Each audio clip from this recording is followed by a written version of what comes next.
Ini nggak perlu di full screen, sudah kelihatan ya.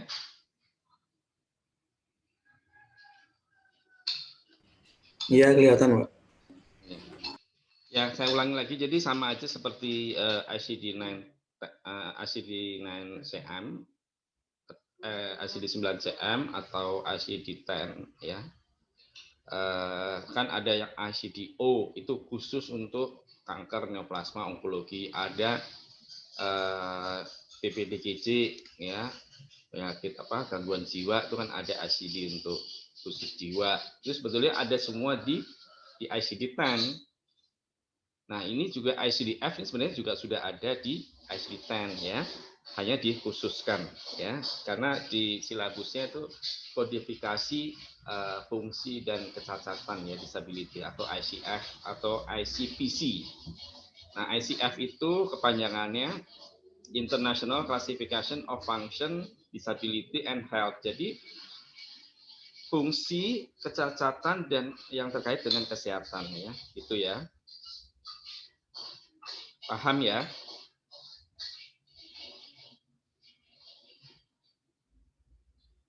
Jadi ICF ini bukan untuk mengukur ya, tapi untuk mengkode, mengcollecting data, mengumpulkan data. Data-data itu data yang kecacatan. Nah, itu jadi kecacatan masalah umpamanya disability, masalah dari penyakit polio gitu ya. Nah, nanti kodenya apa? Ya, kecacatan gangguan fungsi mata. Nah, nanti pakai ICF gitu ya. Jadi sebetulnya ada semua juga di ICD-10 ya. Nah, ini yang dilihat itu adalah sistem ya, fungsi dari sistem itu dan kondisi kesehatannya. Ya, disitulah diatur dengan ICD-10 ya. Jadi ada nanti B, body, function gitu ya. Nanti selanjutnya aja nanti.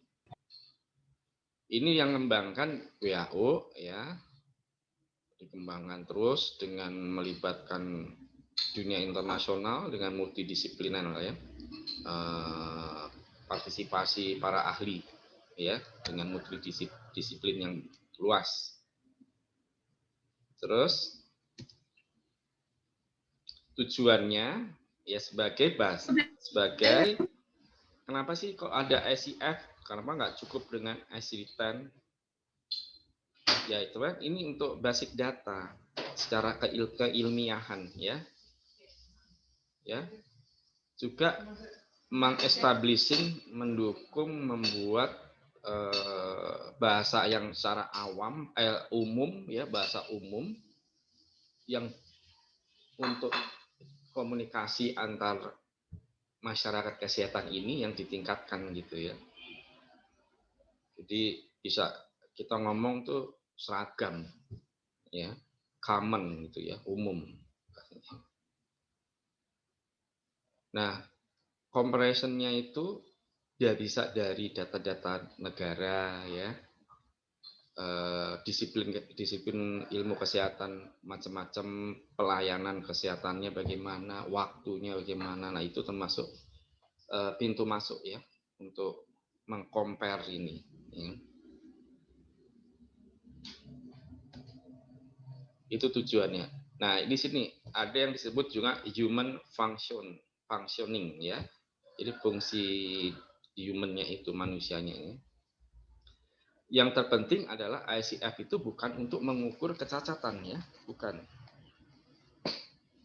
Tapi kondisinya yang menimbulkan dampak kepada fungsi tubuh itu yang dikode ya.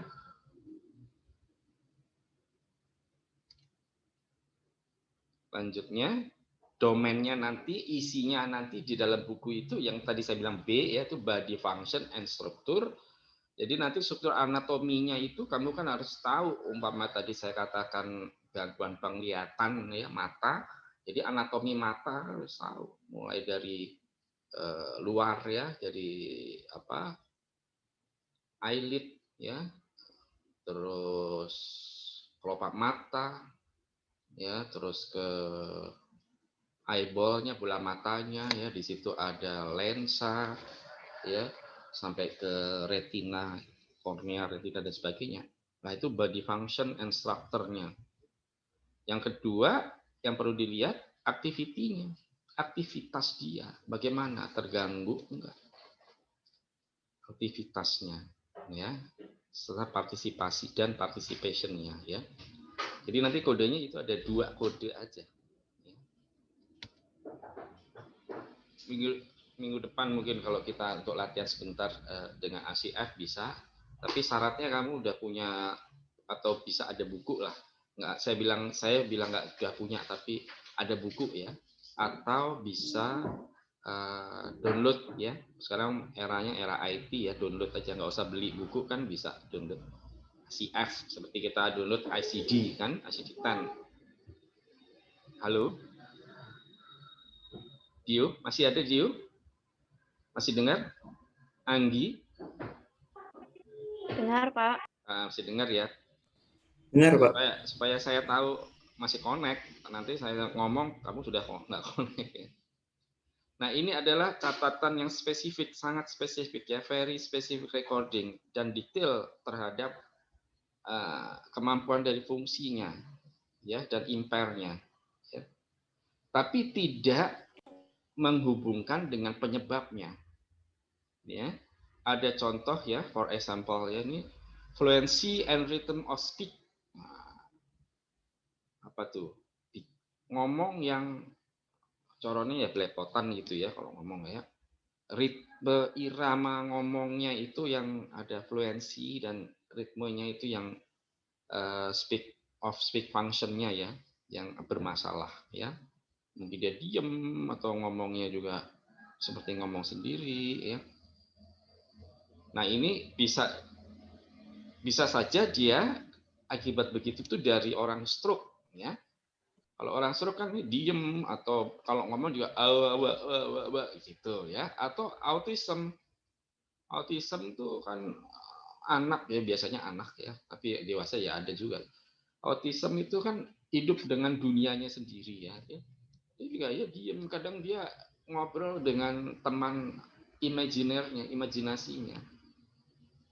Nah, ini contohnya itu. Jadi nanti untuk body function-nya, untuk speak-nya, untuk mulutnya itu, karena speak itu kalau ngomong itu kan pakai mulut ya, nggak pakai mata. Jadi function and strukturnya itu nanti kodenya di mulut.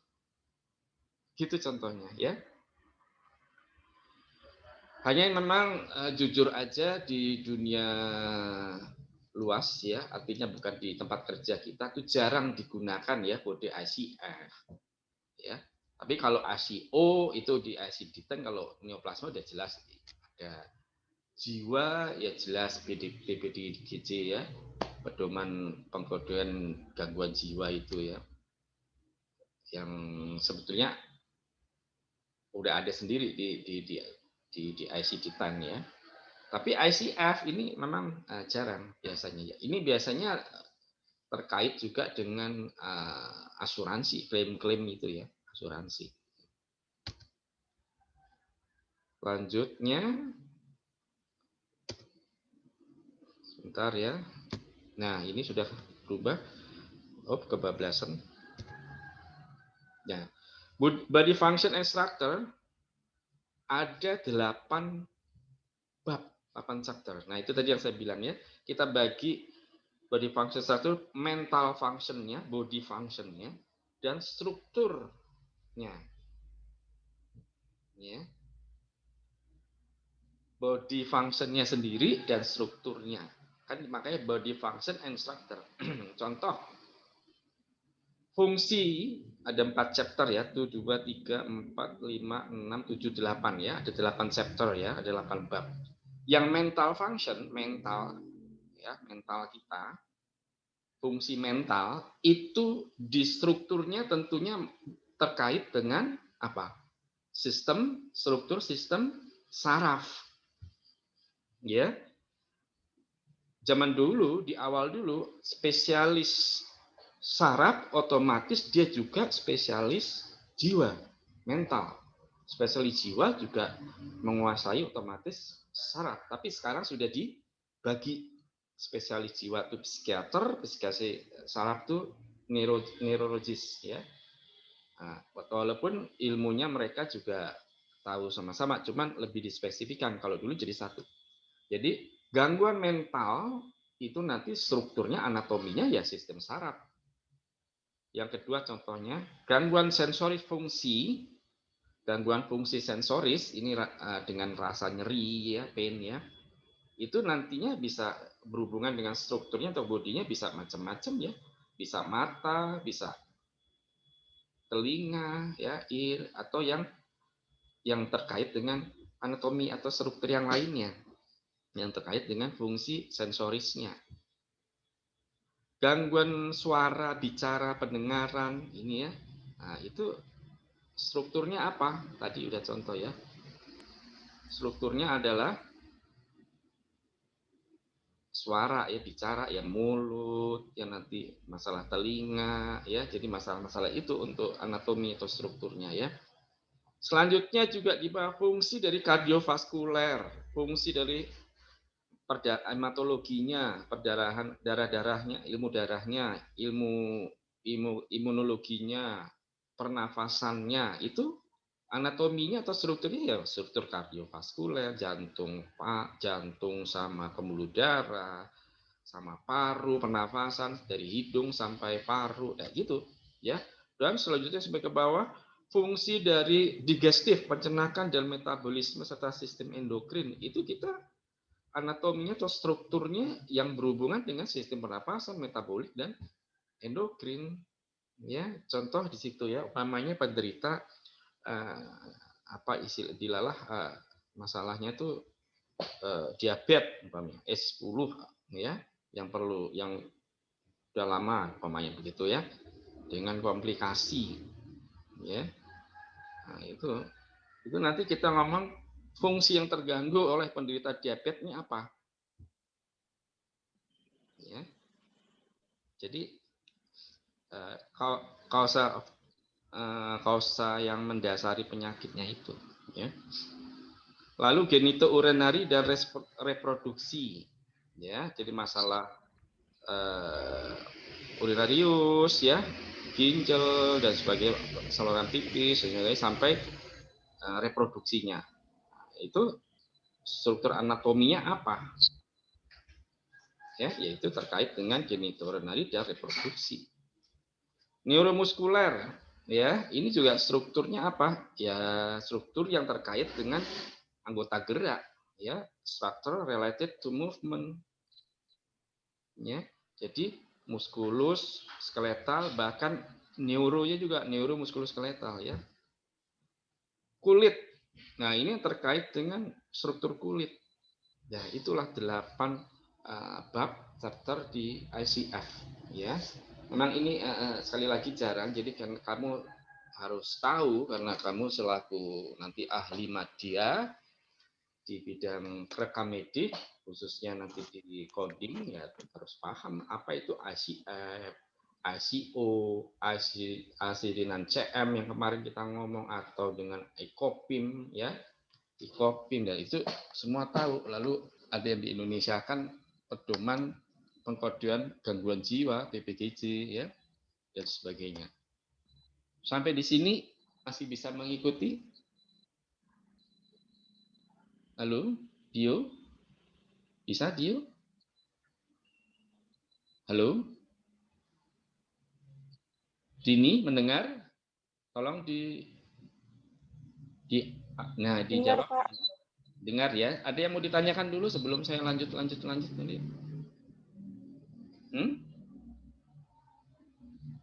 Tidak ya? Oke, saya lanjut aja ya. Lalu di kelompok yang satunya, ini kelompok yang tadi body function dan struktur, lalu ada satu lagi activity dan partisipan. Kan tadi kan ada 3 poin ya. Body function and struktur, activity dan partisipan ya. Kan gitu ya. Masih ingat nggak di slide yang di atas tadi ya?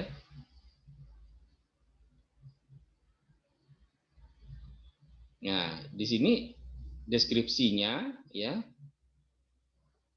kegiatan atau fungsi dari individu secara seluruh ya, manusia secara seluruh itu yang terkait dengan bagian struktur badan ya, body, itu nanti aktivitasnya. Kalau dia terkait dengan tadi masalah voice and speak ya, aktivitinya apa yang dikode nanti, gitu ya. Dia ternyata aktivitinya seorang dosen gitu, kayak ya umpamanya, atau yang seorang pembawa acara kayak gitu ya. Jadi mirip kayak apa? External cause ya. Kalau external cause itu kita ngomong kan kecelakaan, orang naik sepeda motor berboncengan kecelakaan. Lalu siapa yang akan kita kode? Pengendaranya atau yang dibonceng? Kan beda, kan gitu ya. External cause itu ya, cedera. Nah, mungkin apa? Besok ya kita bicara itu ya. Tapi besok bahas masalah burn dan korosif ya. Jadi begitu ya, activity. Ya. Ring-nya antaranya dari basic ring-nya itu cukup kompleks, cukup banyak. Ya, dari dasar lukanya, ya, dari pekerjaannya yang juga aktivitinya, ya, juga macam-macam, ya. Lanjut ini, oke. Ini penjelasan aja. Ada yang menggunakan pendekatan Washington ya, di WHO, United Nations sana.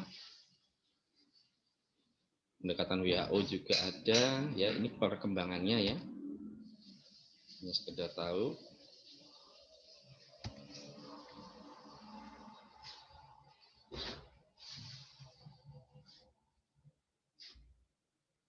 Jadi di sini harus terintegrasi ya, kegiatan, aktivitas dan partisipan ini harus terintegrasi dengan body function dan struktur. Ya. Mungkin contoh-contoh tadi itu yang bisa ya, seperti tadi stroke, ya, gangguannya stroke kan bisa macam-macam dalam hal speak tadi itu ya, body function mulut. Tapi stroke juga bisa body functionnya dikaitkan dengan dia aktivitas dia lain, dia tidak bisa bergerak, bekerja, dan kalau dia kerja sebagai pembuat apa gitu ya, tangannya nggak bisa digunakan itu. Makanya tuh activity dan partisipannya itu. Jadi to live independently and be integrate into their communities. Jadi itu ya harus terintegrate ya, diintegrasikan ya. Lanjut. Nah ini kelompoknya dari activity dan participation. Jadi bisa dikelompokkan learning, applied knowledge. Jadi orang yang untuk pembelajaran ya, pengetahuan, general task and demand, untuk komunikasi, untuk berbicara atau menulis. Komunikasi kan bisa bicara, verbal, bisa menulis lah, bisa bergerak, movement, untuk kesehatan sendiri, self care. Mungkin kehidupan sehari-hari, domestic life areas ya, atau juga yang ketujuh interpersonal interaction ya, atau major life area ya, major life, jadi kehidupan yang apa ya, kayak pokok, kegiatan pokoknya ya. Lalu di kelompok, di lingkungan, di community, baik itu sosial ya, civil life, jadi dengan kehidupan bersosialnya dan sebagainya ya, itu dikaitkan dengan itu. Makanya kan di sini di apa ya, diperlukan ketika menganalisis atau menginvestigasi suatu klaim ya. Jadi klaim itu biasanya konotasinya untuk biaya ya. Jadi asuransi ya, apakah ini asuransi kasus ini masih dijamin dengan masuk dalam persyaratan atau peraturan asuransinya, gitu ya. Atau ini tidak, memang sudah merupakan suatu penyakit yang sudah bawaannya, ya. Jadi contoh kasus aja yang sebagai gambaran ya, yang ekstrim aja. Umpama contoh nih, ada kasus imunisasi, umpamanya anak ya, heboh ada kabar setelah selesai diimunisasi anaknya lumpuh. Harus negara dalam hal ini yang melakukan katakanlah puskesmas atau apa gitu ya, rumah sakit yang melakukan imunisasi itu terpaksa kan harus memberikan penjelasan, pertanggungjawaban dan kompensasi. Itu kan artinya klaim ya. Boleh dikata dalam asuransi, jangan diistilahkan asuransi itu perusahaan asuransi ya. Bukan hanya sebatas perusahaan asuransi ya. Asuransi A, B, C enggak, tapi asuransi insurance itu masuk bagaimana kita memberikan kompensasi, memberikan penjelasan ya. Jadi manajemen komplainnya itu jalan ya. Nah, setelah terpaksa lah itu akhirnya karena mencuat di media, ini konon cerita gitu ya. Akhirnya tim turun lalu memberikan kompensasi. Pejabat datang memberikan kompensasi, minta maaf gitu ya. Setelah tim selesai turun, tetapi itu sudah diberikan kompensasi, sudah pejabat, bupati, wali kota atau apalah gitu ya, karena simpatinya ya memberikan bantuan kepada keluarga anak ini karena jadi lumpuh imun. Kan takut program imunisasi tercemar kan gitu ya atau terganggu. Ya udah gitu. Setelah tim turun, lalu tim mendapat ternyata dia ini anaknya lumpuh, sebelumnya sudah lumpuh. Setelah itu disuntik imunisasi, dibilang setelah imunisasi lumpuh. Nah ini, makanya ini body function dan activity dan participation-nya ini yang perlu. Kodenya harus pas. Ngerti maksudnya ya, ceritanya ya? Dio? Dewi? Halo? Terdengar, Pak. Nah, dengar tapi ngerti nggak kira-kira yang saya ilustrasikan cerita ini? Insya Allah, Pak. Basic Kurang ceritanya. paham, Pak. Hah? Pak, kurang paham sedikit. Ini saya ulangi. Ya, sedikit. Jadi manfaatnya ICF ini memang tidak sering dilakukan di rumah sakit. Biasanya kalau terjadi kasus-kasus atau komplain ya, untuk klaim-klaim seperti asuransi. Nah, kata-kata asuransi itu bukan hanya asuransi perusahaan asuransi.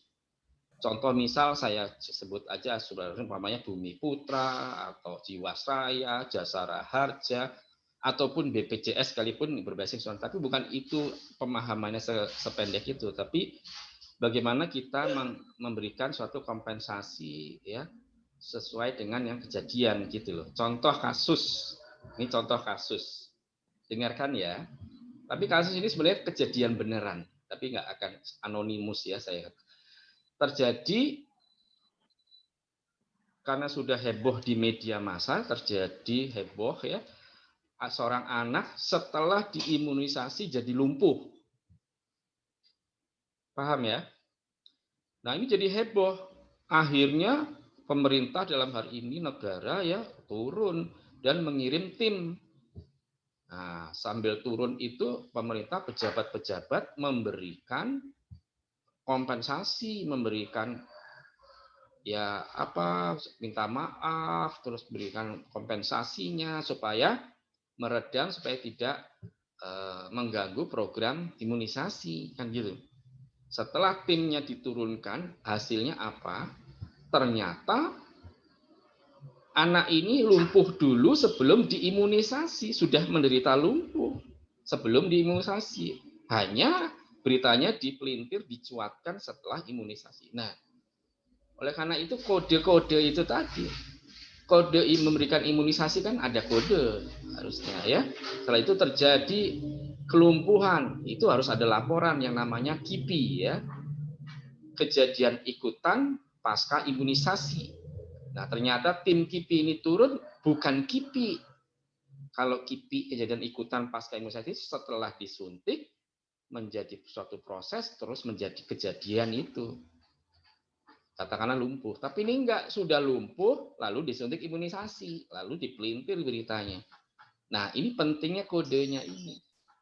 Jadi kodenya itu lihat dari body function dan struktur ya, anatominya itu, dan lihat dari activity dan partisipannya. Partisipannya itu dia sudah lumpuh sebelumnya. Akhirnya ya sudah jadi lucu. Karena apa? Karena sudah dapat kompensasi ya. Tetapi tidak merupakan harusnya suatu peristiwa yang menghebohkan. Paham ya di sini ya? Ngerti nggak? Paham, Pak.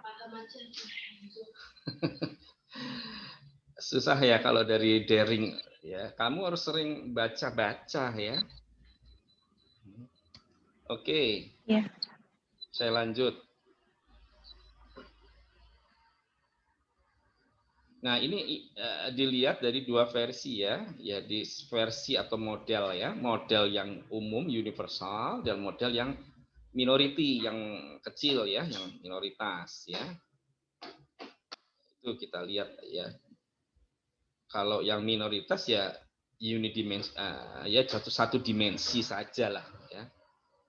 Kalau yang universal itu multidimension ya, jadi kayak tadi kasus contoh imunisasi. Ya kasus sebenarnya banyak kasus-kasus klaim atau komplain dari masyarakat. Kadang-kadang ada yang benar, ada yang dipelintir. Contoh umpamanya yang imunisasi itu emang ada KIPI benar. Setelah disuntik anaknya kejang, demam. Nah, KIPI. Tapi dilihat lagi apakah memang disebabkan dari penyuntikan itu atau bukan ya.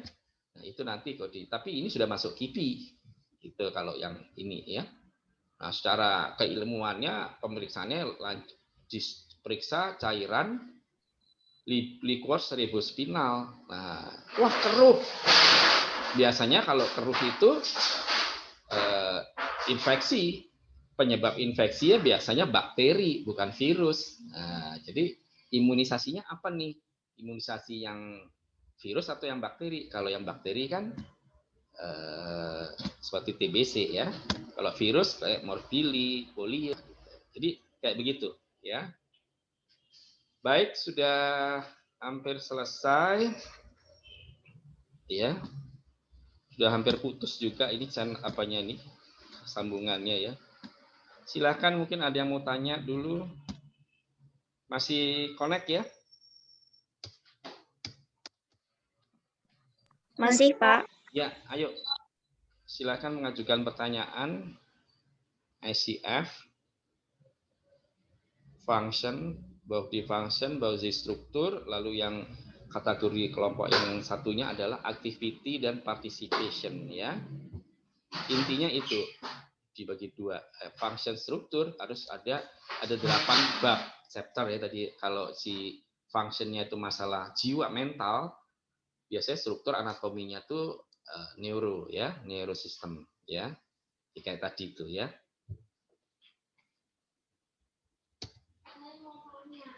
Apa?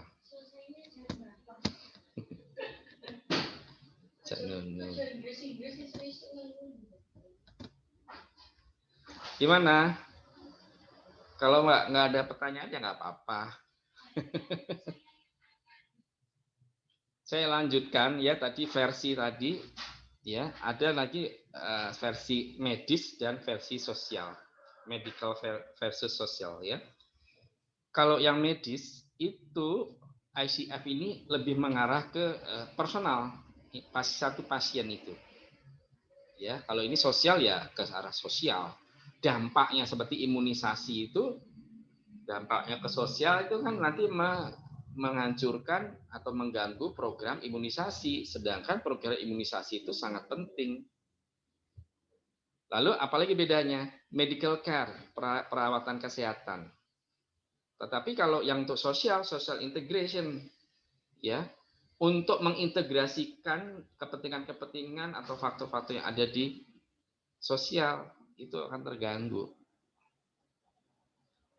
Kalau yang personal, medical personal tadi itu selain medical care itu individu treatment, pengobatan individu.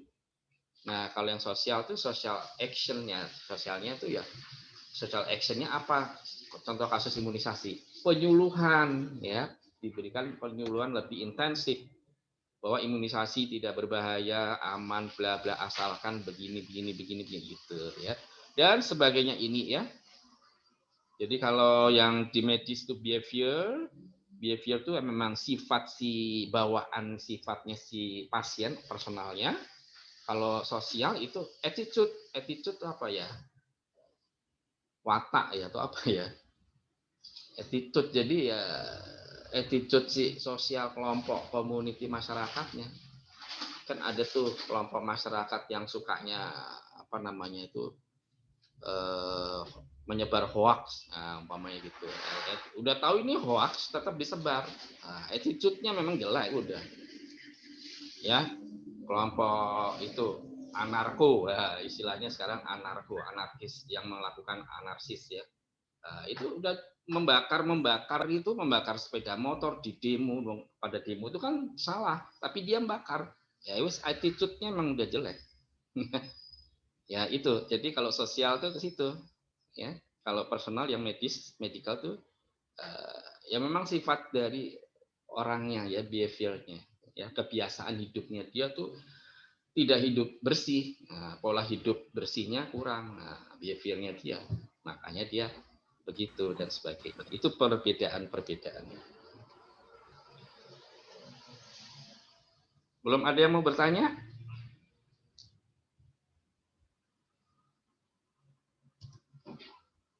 Nih, interaction, konsep interaksinya ya, body function tuh sebelah kiri sebagai impairment-nya dan strukturnya, aktivitasnya, activity sebagai limitation-nya, restriksinya apa? Partisipasinya. Ya. Semua itu juga dipengaruhi oleh dua faktor ternyata, yaitu faktor lingkungan dan faktor personal. Makanya ada perbedaan tadi medical yang personal dan yang sosial, ya, komunitas sosial. Yaitu kaitannya dengan environment ya, lingkungan, faktor lingkungan ya. Kalau faktor personal, faktor kepribadian, faktor pribadinya ya. Nah, ini interaksinya ya, saling berinteraksi. Contoh nih polio. Nah, ini juga mendekati yang imunisasi ini. Kasus lumpuh, kecacatan lumpuh ya pada kaki. Nah, kan hampir sama aja ya tadi ya. Ini sebagai body function-nya apa? Nanti dicari ya. F-nya berapa? Body structure tuh S ya gitu ya. Lalu affectability-nya terganggu lah untuk berjalan atau untuk naik tangga karena dia lumpuh ya, aktivitas jadi activity-nya. Lalu masalah participation-nya apa? Oh, terganggu sekolah mama ya, ketika untuk ke sekolah atau apa ya, kegiatan-kegiatan rutinnya yang terkait langsung dengan lingkungan. Nah, itu juga mempengaruhi dia karena dia lumpuh. Ini contohnya ya.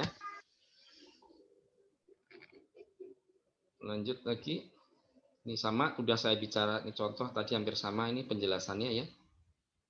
Jadi kita juga dari partisipasi itu untuk meningkatkan pemahaman juga, dan juga untuk mengurangi stigma yang ada di masyarakat. Jadi imunisasi yang paling sekarang masih terus kita suluhkan bahwa imunisasi itu tidak haram ya, karena apa, tidak ada bahan-bahan yang dari sumber bahan yang haram kan gitu ya. Masalahnya haram halal itu kan untuk di Indonesia sangat sensitif ya. Jadi kalau imunisasi kan pernah dengar kalian ya, imunisasi juga boleh, itu ada yang haram kan gitu ya. Heboh ya, makanya ini penting juga untuk legitimasi tadi, legitimasi dari badan independen seperti sertifikat halal kayak gitu-gitu ya.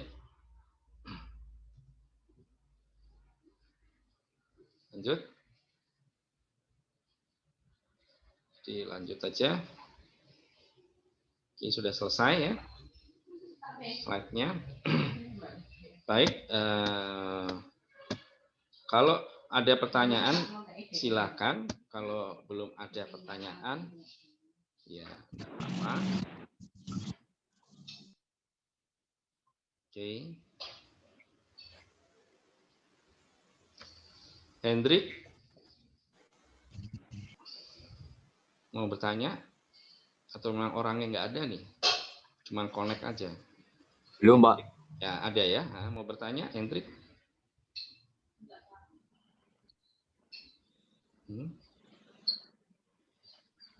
Masa diem aja semua? Pak, saya mau memperjelas biar kayak masih bingung Pak, kayak yang bagian. Jadi yang ICDF itu Ya, berarti Dewi. kita hanya mencari yang ini Pak, apa namanya masih rada-rada bingung. Iya, Yang bukan rada, ya berarti kan bingung aja. ICDF. Jadi yang kamu tanyakan Jadi apa? ICDF itu yang ini Pak, apa namanya ICDF itu kan berarti Apa? dia Yang nggak terlalu sering ICDF itu nggak terlalu sering dipakai di rumah sakit Pak. Iya, berarti dia cuma kita mau pakai itu ketika kayak mau mengklaim dari biayanya yang ke asuransinya gitu. Oke, sebentar saya luruskan ya, Dewi. Sekali lagi, asuransi dia bilang itu bukan, klaim itu bukan melulu biaya ya. Salah satu faktor atau unsur dari klaim itu bisa ujung-ujungnya dari biaya, oke, bayar ya. Tapi tadi saya katakan bukan hanya itu. Secara politik juga bisa ya, dari insuransinya. Kenapa? Bisa dengan peristiwa tadi contoh saya itu bisa menggoyahkan atau istilahnya kampanye ya, memberikan bantuan-bantuan padahal tidak berdasar. Tujuannya mungkin lain ya, ada kampanye ya, tapi ternyata itu malah menjerumuskan masyarakat pengetahuan, akibatnya mengganggu program imunisasi. Jadi komplain terus ada klaim itu tidak mesti harus biaya. Itu kalau